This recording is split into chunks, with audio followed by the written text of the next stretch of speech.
What's good? It's your boy 2K here, and I'm back in your house, in your car, in your office, and shit.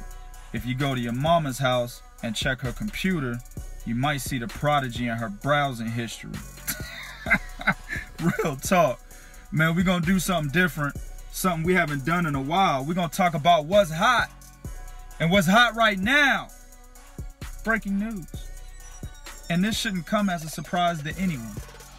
When you look at the history of this guy's negotiations with top fighters in his respective division, you'll understand why 3kingsboxing.com is able to report that Adonis Stevenson and Badou Jack negotiations are on the rocks, and there's a possibility that that fight will not be happening anytime soon.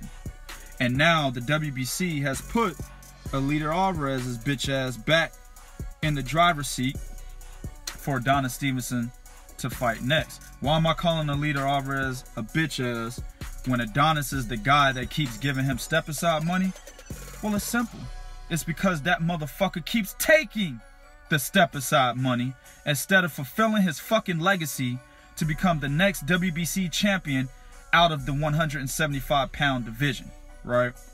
Now, let's look at the history of Adonis Stevenson negotiations. You got guys like Jean Pascal, Sergey Kovalev, Bernard Hopkins, etc., right? All of these guys have come out, especially Bernard Hopkins, and said that Adonis Stevenson tries to make himself bigger than what he really is. And he tries to take a major part of the money, and he wants to control the venue and all the other logistics surrounding when that fight or that particular fight they're negotiating can take place, right? This was what Adrien Ward was talking about when he talked about how he may not fight Adonis Stevenson. This was why. Because Adonis Stevenson is difficult to negotiate with. Everybody knows this at this point in time. You see what I'm saying? See, Adonis Stevenson, while many believe he is the lineal champion, and when you look at it morally, he really is, right? Now, officially, he's not. And why I say that is because even though you don't like niggas and fishnets, I don't either. You know what I'm saying? Ring Magazine, owned by Miss Oscar De La Hoya, you know what I'm saying? Ring Magazine crowns the lineal champion. As much as we may dislike Golden Girl and Miss De La Hoya, we have to call it like it is. You know what I'm saying? This is boxing, and this is actually what goes down. We can't ignore it. And the facts are that Ring Magazine's belt crowns the lineal champion of every single division, right? Ring Magazine has a ranking system in which they rank the best fighters out of each respective division from 1 to 10, and of course the top spot is the lineal champion, right? Adonis Stevenson once upon a time held that belt when he knocked out Chad Dawson, but the fact that he wasn't defending that belt against top fighters within the Ring Magazine rankings, right, they stripped him, fighting guys like Seiki Obika, moving him up from 168, motherfucking Dimitri Suck Koski, right? Somebody that nobody knows where the fuck he is. I know him. I talked to that guy previously in the past. Has some beef with Dimitri Sukoski. Don't like the guy, right? Tommy Carpensy, right? Andres Fonfara twice. Hell, the last time this nigga fought a mandatory within the WBC was Tony Bellew in 2013, right? Who is now at fucking heavyweight. That's how long it's been, right? So Ring Magazine say, yo, give me that belt. You don't deserve to be the lineal champion. And what did they do with it? They crowned Adrien Ward when he came up and beat Sergey Kovalev, who at that time was ranked higher than Adonis Stevenson within those lineal champion rankings, if you want to call them that, right? He was number 1, Stevenson was number 2, right? So when he beat the number 1 guy, Ring Magazine said, Andre Ward is our new 175-pound lineal champion, and he was recognized as such, right? That is an accolade for Andre Ward. Now, again, if you go back to the morals, yes, Adonis Stevenson did beat the guy that beat the guy that beat the guy that beat the guy, etc. So morally, yes, he still is the lineal champion because nobody actually beat him and took that status away from him in the ring, right? But the problem is he's not really given these top fighters the opportunities to be able to do so because he's so harsh when it comes to negotiating. He thinks he's the motherfucking nigga.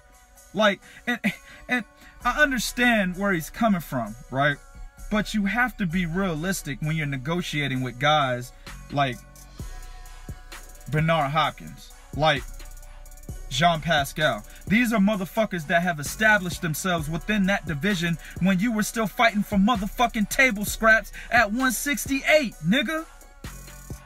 When you was over there going life and death with Donovan George and shit, right? When you was over there trying to get your get back with Darnell Boone, these motherfuckers already established themselves, right? Shit, when you were in probably the third negotiations with Sergey Kovalev, which ended up being as far as they got, and to be honest with you, Sergey Kovalev in main events pulled out of that negotiations because they had the contract with HBO. Adonis Stevenson moved over to Showtime, which in my opinion, I felt he went to Showtime so he could avoid that fight. That's just my opinion. You know what I'm saying?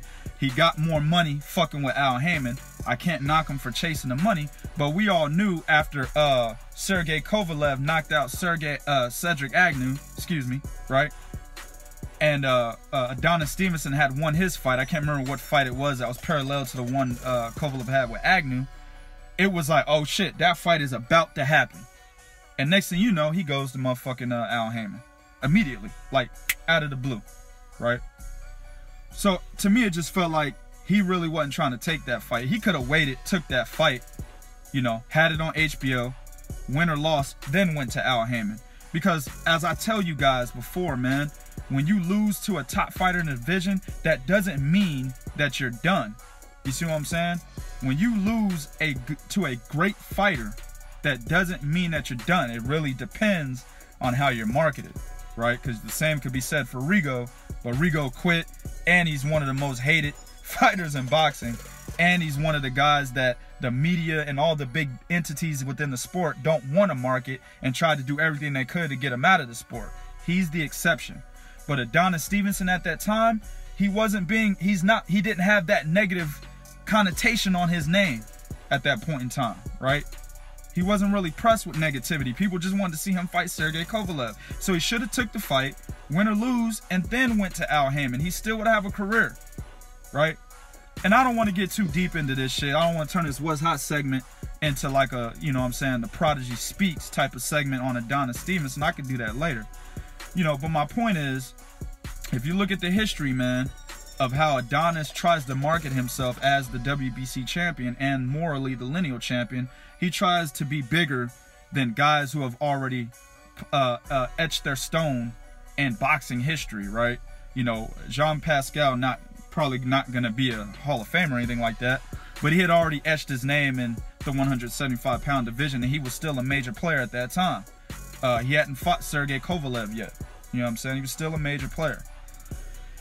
With this Badou Jack situation, apparently from you know, what we were able to gain over at 3kingsboxing.com is that he's got better opportunities, and he's going to take those better opportunities. In my opinion, everybody's sewn up. You know what I'm saying? Eleider Alvarez was supposed to fight Alexander Gvozdyk. Alvarez pulled out of those negotiations. Sergey Kovalev is in a fight already, right? So who's the bigger opportunity? Sullivan Beretta is supposed to fight Dimitri Bivol. Where's the bigger opportunity? Dimitri Bivol's not the bigger opportunity. Hell, Badou Jack already relinquished the WBA title when Bivol was his fucking mandatory. So we know it's not him. There's nobody bigger than Adonis Stevenson at this point after mentioning those names. Artur Beterbiev? Not really, right? So I don't think it's because of that. It's because Yvon Michel and his promotional company, along with Adonis Stevenson, tried to shortchange Badou Jack. That's just my opinion, but it's a logical one, just based on the history of Adonis Stevenson negotiations. So now we're talking about having finally Adonis Stevenson versus Eleider Alvarez. This will be the first time Adonis actually defends against a mandatory since defeating Tony Bellew by knockout in 2013. That's almost 5 years, people, since he's fought a mandatory. If he was holding the IBF strap, Daryl Peoples wouldn't have none of this shit. You know what I'm saying? Perfect example. This motherfucker has already named a mandatory for Errol Spence. And what, it's been what, 3 days since he beat Lamont Peterson? They've already named a mandatory for Errol Spence, and it's an undefeated Mexican fighter. I think his last name is Ocampos or something like that, right? Already named a mandatory for him. So Daryl Peoples and the IBF, they don't fuck around, nigga. They want you to fight your mandatories.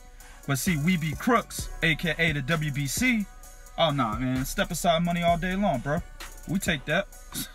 Fuck out of here, man. So the official announcement is supposed to take place tomorrow. We're already all over this story. So we'll see what happens. Next. So there's a lot of rumors circulating about AB, you know, ass beatings. You know what I'm saying? And what's fact is, after getting his ass beat by Mikey Garcia last year, he did a lot of work with Kevin Cunningham in Florida. If you don't know who Kevin Cunningham is, he is the trainer for Devon Alexander, right? He had been doing some work with Kevin Cunningham down in Florida. Now, a lot of people believe that Adrien Broner was done with Mike Stafford. And I remember shortly after the Garcia fight, Adrien Broner hinted to the idea that he may leave Mike Stafford, right? And a lot of people, including myself, were like, yeah, that's the best move. We've been trying to tell you that shit for like 5 years now, nigga. You know what I'm saying? That's the best move. But it has recently come to my attention, you know, shout out to a lot of you reporters out there that are trying to get the real news out there. Mike Stafford has said that they are not at any, there's no problems between the two. He will be working Adrien Broner's corner. And his next fight, now this fight right here at 3kingsboxing.com, we reported this shit over a month ago. We told y'all that Omar Figueroa was going to be Adrien Broner's next opponent. We just didn't have a weight for you. We didn't know if it was going to be at 147 or 140, right? But within these interviews, Mike Stafford went ahead and said, yeah, his next opponent in April will be Omar Figueroa. And as I said, 3kingsboxing.com reported that shit a month ago. That's what I'm saying, man. Y'all need to get on the site. Y'all need to check these articles out that my man C-Bone, my man AC, my man Willie the Kid, my man Bo from Truth and Facts About Boxing, and many others are writing out there, you know, putting that information out there for you guys mad early before these other major media outlets are putting their shit out mad late. You know what I'm saying? But he's come out and said it. Yeah, I'll be working the corner, be Omar Figueroa in April. Now, anything could happen between now and whenever Adrien Broner starts training camp, if he's not already in training camp for Omar Figueroa, right? Anything could happen. Hell, even Omar Figueroa could change. It might be somebody else, right? A lot of people were thinking Amir Khan was going to be the guy, but Amir Khan was just bullshitting, running his fucking mouth on Twitter, just trying to call out AB, and AB's team turned that shit, slammed that shit down immediately, right? So, nah, man, we ain't fighting no motherfucking Amir Khan, right? Although I think that's a good fight. They slammed it down. But, as of today, Mike Stafford is saying there is no problems. I will be in his corner, and we will be fighting Omar Figueroa. So it is what it is. He will end up being the same motherfucker he's always been. You know what I'm saying? And he's gonna go into the ring with a killer with the same style that he has problems with, right? Adrien Broner has 3 losses, arguably 5 in my opinion, right? I thought he lost to Paulie Malignaggi. He lost to Marcos Maidana. He lost to Sean Porter. He lost to Mikey Garcia. And a lot of people felt that he lost to Adrien Granados, right? And 4 out of those 5 fighters have similar styles to Omar Figueroa. Omar Figueroa is a very high pressure fighter. High volume, stays on top of you, will not move, and goes to the body very fucking well, right? He will not allow Adrien Broner to have the space to be able to counter him or to be able to throw the combinations that he likes to throw. Now, the problem with AB is he has low volume, and against a guy like Omar Figueroa, you can't have low volume like that, man. You got to keep that dog off you. You know what I'm saying? He's a dog. He's like a motherfucking pit bull. He gonna stay on your ass, drooling all over you. That's Omar Figueroa. Shit, just ask Robert Guerrero. That's why that nigga retired. You know what I'm saying? He's a dog. So in order to keep the dog off you, you got to keep the jab in his face, right? You got to stay on your bike. Move to the left, move to the right. Turn this motherfucker. Keep the fight in the middle of the ring. Adrien Broner has a problem doing that shit because he likes to wait. He likes to stand in that goddamn shoulder roll defense, and he likes to try to pot shot niggas and counter. That's not going to work, and that's why he keeps losing to these high-pressure fighters, right? So they put him back in the motherfucking fire with another guy who, in my opinion, actually, it's not even opinion, this is facts. Omar Figueroa can't make 140 no more. He's already shown that. So this fight will have to be at 147, where again, Adrien Broner is arguably, what, 0-4 at 147, arguably. So this is a bad fight for him, and he has the same fucking trainer. So based on the track record, based on history, what do you think is gonna happen? You know what I'm saying? It is what it is, man. They better come up with something, man. Mike Stafford better wake up at this point in time, because as I reported, man, motherfuckers are already seeing Adrien Broner as a gatekeeper, and I personally think he is a gatekeeper at 147. If he loses to Omar Figueroa, that might solidify that shit. You know what I'm saying? So they need to wake up. There was a fucking video of Adrien Broner at the club in Miami getting pissy drunk and shit.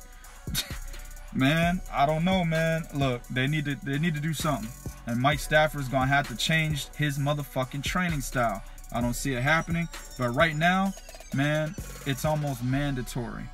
He's gonna have to do something, and Adrien Broner's gonna have to be disciplined. It's almost mandatory. You know what? Before I go to the next topic, let's say if he would have went to Kevin Cunningham, I think Adrien Broner would have been more prepared for this fight. You know what I'm saying? Kevin Cunningham's a no-nonsense type of guy. He's not going to allow Adrien Broner to be, you know, unfocused and partying and shit, not focused on training camp, etc. He's not going to allow all that shit, or he's going to leave your fucking camp, right? So, I think he would have been perfect for this position to get Adrien Broner ready for Omar Figueroa. We'll see what happens, man. Maybe he'll go to Kevin Cunningham. Maybe he won't. It is what it is. Next, in the last of this segment, y'all remember Kenichi Ogawa, right? He was only involved in the biggest robbery of 2017. No, it wasn't Golovkin Canelo. My opinion, that wasn't a robbery at all. Fight could have gone either way. But one of the biggest robberies on network television anyway was a 130-pound vacant title bout for the IBF title that Gervonta Tank Davis lost because a nigga couldn't stop eating corn muffins and shit in his last fight. He lost on the scale. It was between Kenichi Ogawa and Tevin Farmer, right? Tevin Farmer, in a lot of people's eyes, won 9 out of the 12 rounds. But for some reason, only one judge had it Farmer's way, while the other 2 judges, and one of them, had it clearly for Kenichi Ogawa. One judge had it 8 rounds to 4, right? One of the bigger robberies of 2017. Well, it turns out that post that particular robbery, Kenichi Ogawa tests positive for a synthetic testosterone. Test positive for synthetic testosterone, man. So basically, this motherfucker in training camp was trying to up his testosterone levels, right? So he could train harder, gain more strength, You know what I'm saying? Because that's what T does for a man. It allows you to maximize your strength. It allows you to train harder. You know what I'm saying? Now, in my opinion, me being a weightlifter, an avid weightlifter, testosterone is not a bad thing. I don't want to put, I don't want to shed, you know, darkness over testosterone. When you get to a certain age, there's nothing wrong with doing testosterone supplementation, right? Like, they have pills and shit that naturally boost men's testosterone. But this is synthetic testosterone, right? Which means you have to inject this shit into your system. This isn't a natural way of boosting testosterone. Hell, it's not even natural testosterone. It was injected, right? It's almost like testosterone replacement therapy, right? TRT. So, yeah, this is extremely illegal. You know what I'm saying? In boxing. So, he's going to be stripped of his IBF title. And if you look at the IBF rankings, they have the #1 and the #2 spots vacant.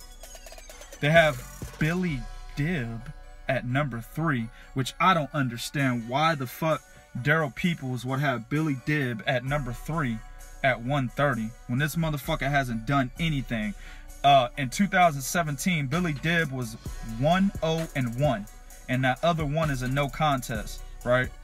And the one win that he had was against a nigga that was like 23 wins or 22 losses. He hasn't done shit, right, since losing the fucking Adrien Broner twice.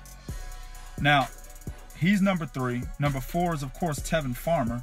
And #5 is Gervonta Tank Davis, right? So, if they're going to strip Kenichi Ogawa, then it's common sense to say, oh shit, well fuck Billy Dib. If you look at what he's done, he ain't done shit. Skip him. You got Tevin Farmer at #4. You got Tank at #5. Oh, that's automatic. Nope, it's not automatic. They're going to mandate Tank Davis versus Billy Dib for some stupid ass reason. And Tevin Farmer will be left out in the cold again, which this should be an opportunity for him to be able to get that title that he should have gotten and was robbed of last December, right? They're going to leave him out in the cold again. Now, it's funny because when you look at guys like Fresno Kendo, shout out to my nigga Bo at Truth and Facts About Boxing. I always fuck with him when I talk about Fresno Kendo because they came out of the same gym as amateurs, right? And they both, you know, they're from Chicago.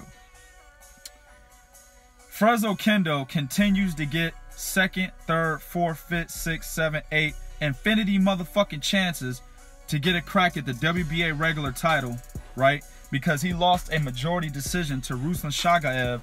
Dog, the fight was so long ago, I don't even remember when it was. I can't even tell y'all when that fight was. Like 2013, 12, I don't even remember, right? When he lost to Ruslan Shagaev, he like took the shit to court or whatever. So the WBA was like, all right, we'll give you an opportunity. So after Lucas Brown beat Shagaev, Fresno Kendo was supposed to be the guy to fight him. Even though Luis Ortiz was the mandatory, they put Fresno Kendo there, right? Lucas Brown he popped hot. Ruslan Shagaev, they said, hey, you want to fight for the title against Fresno Kendo? He turned it down and said, no, I'm retired. So they said, shit, we got to have Fresno Kendo fight somebody. They tried to put my man Shannon Briggs. Shannon Briggs popped hot. So right now, Fresno Kendo is sitting in the #2 position, even though Luis Ortiz at that time was #1 and since been dropped out of WBA rankings. He's sitting there. They're trying to match him up with somebody for the WBA regular title. That's the type of shit the WBA does, right? The IBF should be doing that for Tevin Farmer right now. They should be, but they're not. So look out for a possible matchup between Gervonta Tank Davis versus Billy Dib. An opportunity for Tank to get the IBF strap back. And for you motherfuckers that tried to say Tank ain't got no title or he's nobody that can actually be a guy that should be relevant to Lomachenko. Well, after he beats Billy Dib, because if you've actually seen Billy Dib fight, I invite you to go watch him fight Adrien Broner. That was his last meaningful 2 fights, and he was beaten when Broner had 2 weeks notice, took his belt, rematched him. Broner knocked him out. If you don't know who Broner is, he was beaten by Oscar Valdez, right? So if you don't know who Dib is, go watch those fights, and you'll see why I'm saying Tank will have no problems beating the Australian Billy Dib. So he'll get the IBF strap, and then he should be ready for Lomachenko. He has a belt now, right? So a lot of the excuses cats was saying, oh, he doesn't have a belt, he doesn't bring anything to the table. Well, after they mandate this fight and he beats Billy Dib, he should be ready for Lomachenko, right? YouTube, do what you do in the comment section. Let me know what you think about these hot topics. But be real. This is real talk for real fans. One.